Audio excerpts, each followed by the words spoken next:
everyone. I'm really excited to be up here and talking to you guys. And for those of you that don't know me, my name is Irene Carlquist. I'm a sophomore here, sports management major, and I'm also on the lacrosse team. So if you see new faces or maybe smell people that smell like they just got out of practice, those are my wonderful teammates that have been amazing enough to come and support me after practice. I'm super excited to be up here because this is my goal in life. I want to take my experiences, the lessons I've learned, all of the knowledge that I have been granted, and let God speak through me and give it to other people. However, when I was growing up, I never was that kid that paid attention in class. In Sunday school, I was, messing around with my best friend.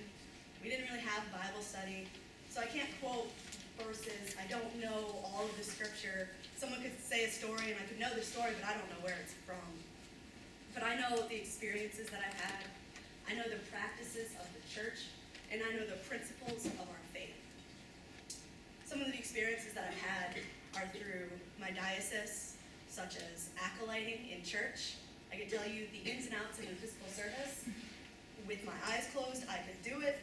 I could acolyte. I'm fairly certain there's been an 8 o'clock service that I've done half asleep, not on purpose.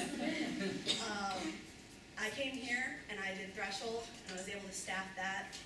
I staffed a summer camp through my diocese, and I also went to this retreat when I was a freshman in high school, and I was able to go back through high school and staff it, and that became my life in high school. That was a life-changing experience for me, and I want to share how powerful that experience was for me. This retreat was called Happening. Basically what it was you go when you're a freshman or whenever you first get introduced into the community, and you can be a participant. There's all these surprises. No one tells you what it's like. And then you go through it, and then the next year that you go, you can staff it and you can give all these surprises. And it was the best time of my life. I met my best friend there. We had all these activities. I show up, I'm just this scared little freshman, and they're playing this weird game called Salt and Pepper. People are moving everywhere. We're singing songs. We're doing all these crazy activities. But it wasn't all fun and games. It wasn't all goofing around. We had some serious moments. One of the serious moments we had was called the healing service. I don't know if any of you have been to this, but it's a very powerful experience. And if there's an opportunity for you to go to one, I encourage you to do it. Basically what happens during this service is we go up to a minister and they have oil. And you tell the minister whether you want them to pray for yourself or for someone else that you care about. And then everyone that else is in the church, everyone around you lays a hand on you. Your back, your shoulder, your arm, wherever they can touch. And if someone can't touch you, then they touch someone that's touching you. And so you're just feeling all this love coming into you. And then the deacon or the minister lays their hands on your head and they apply the oil and they pray for healing. When I did this, I prayed for myself. I didn't really say what I wanted healing for to them, but I said it to God, and I felt that healing. Only a little bit though, because I didn't share. I didn't let myself feel the healing fully. And then the next serious moment we had was called the Whisper Circle. What we did is we had partners, and one partner sat in a circle and the other partner stood behind them. And you would tell the person behind you one thing that you want to hear most from God. One thing that would just make you feel loved, make you feel what you need to feel. I was fortunate enough that the partner I had was my friend that I had had since first grade, the friend that I was messing around in Sunday school with. Her name was Tina, and I knew that she loved me unconditionally. And so I felt comfortable enough to tell her how I really felt, to tell her what I really needed to hear. You see, at this time as a freshman, I had been struggling with depression for probably 2 years, at least. And what I told my best friend was that I needed to hear God tell me that I deserved to live. I didn't believe it myself, but I needed to hear it. And when I I tell her this, she looks at me with these sad eyes. And then they ring the little bell telling them that they move to the next person to start telling people God's word. Because how it works is you tell them what you need to hear, but then they go to the next person and tell them that. And so I would hear what someone else wanted to hear. And then it kept going like that. And I just kept hearing, God loves you, or it's going to be okay, or if it's for a loved one, they're okay, they're safe. And I'm just sitting here, tears rolling down my face, because I am feeling all of this love. I am feeling God's presence, but I don't think I deserve it, because I had that little voice in the back of my head saying, you don't deserve it. You don't deserve to be here. You don't deserve all this love people give you. I hadn't even noticed that Tina was back behind me. She comes behind me, and she comes and whispers to me, you deserve to live. She gives me this great big hug. It was what I needed to hear. And that was the first step that I had towards healing. The first step that I had towards telling anyone about what I was feeling. And it was the first time I felt something that was later explained to me as caritas. It's not carrot toss. We didn't take vegetables and throw them around. Caritas is this overwhelming, unconditional love that we strive for. It's the love that Jesus gives to us. It's the love that we were taught. And it's the love that is commanded of us. In the verse it says, and this is his command, to believe in the name of his Son, Jesus Christ, and to love one another as he commanded us.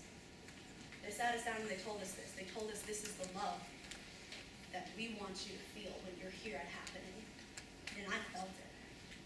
I felt so loved that I couldn't think that I could feel even more loved. There's an organization called Caritas International that embodies this love. They work around the world helping others.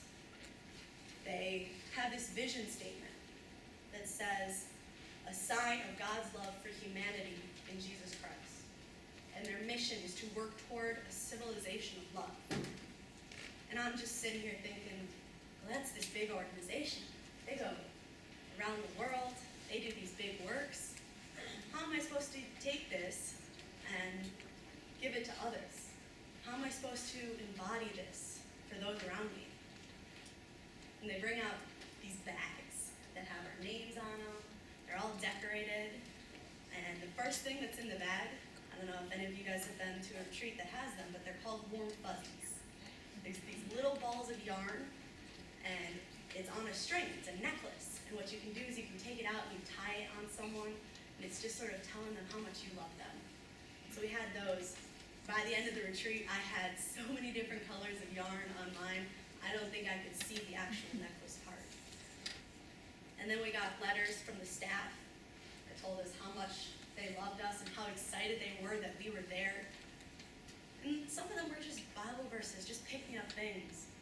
There was this one that I remember one of the staff members made, and it had all these different Bible verses, and it said, if you need healing, if you need love, if you need hope, and at the very end it says, and if you need a friend, call me. It was just, that was what I felt was Caritas. The very last thing that I pulled out of my bag were letters from home. Because us participants didn't know this, but the staff had sent home letters and asked our family to write us Caritas. And I got letters from my parents, from my brother, and I opened them up, and there's just long pages just telling me how much they love me, how proud they are of me. It just, I tell you, going from that low of having to be told that I deserve to even be here, to feeling so loved. I got this card from my brother, and it's got a little joke on it, and then I opened it up, and the thing is covered. And my brother is my role model. This guy, like when I was a kid, if he walked around the yard with a stick, I would walk around the yard with a slightly smaller stick. For the first few months of my life, I thought my name was Jack because he wanted a little brother, so he called me Jack. That's how much I I look up to my brother. And so opening this and feeling all of this love coming from him, it just made everything that I had been feeling feel capable. It felt like I could get past these feelings. It's a struggle still, but you know what? Caritas is something that I try to feel and to give every single day. And the best part was when I went back to staff, I was able to give this to people. They put me in what's called Caritas Chapel. We don't even see the participants. We just sit in this chapel, praying for them the entire time, writing on their bags, decorating them, making the warm fuzzies. I would stay up until 2 in the morning writing their Caritas because, of course, I had school, lacrosse, and other happening activities going on. But I wanted to get that Caritas done. We were in the retreat. It had already been going on. I probably should have gotten it done beforehand. But I am in the staff sleeping room with a little flashlight, writing them Caritas, and just staying up until all hours. And it was just so amazing because when we brought in those bags, and when they opened them up, it made it so worth it. So worth the loss of sleep, the hand cramps, so worth putting in that effort. I want you guys to be able to give this feeling to other people. So I'm going to bring my tradition of Caritas to you guys. All right, give it up for Irene.